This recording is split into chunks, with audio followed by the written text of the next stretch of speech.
Hey there, thanks for tuning in. I'm ready and today I'm with the folks at the Mobilist, reviewing the Robooter X40 mobility scooter.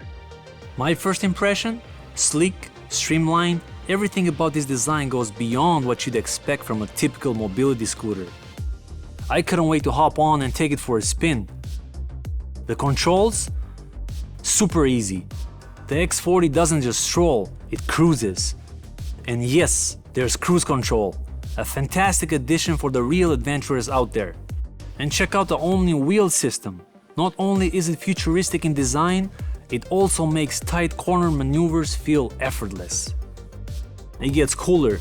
The X40 has this neat, space-age looking fold-up mechanism. Just watch. Convenient and surprisingly compact. Do it right from your phone with the Bluetooth app.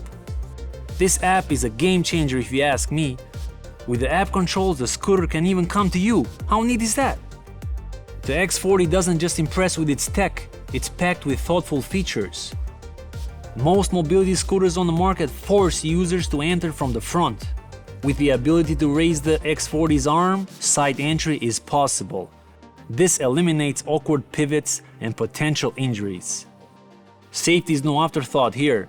From the novice mode for beginners to backup noises, SOS features, the X40 really goes the extra mile here. Check out this rear lighting, keeping you visible in dark settings. You also go from 0 to fully charged in just 4 to 6 hours. Given its standout features, it's no surprise this Robooter power chair is bagging global awards. And as far as post-purchase support, you're going to see the Mobilist is #1 in customer service, #1 in warranty, and #1 in trust. Overall, if you're seeking an intelligent mobility scooter that's also stylish and an accelerating ride, the X40 is a great investment. I'd love to hear your thoughts. Reach out, leave a comment, and don't forget to subscribe.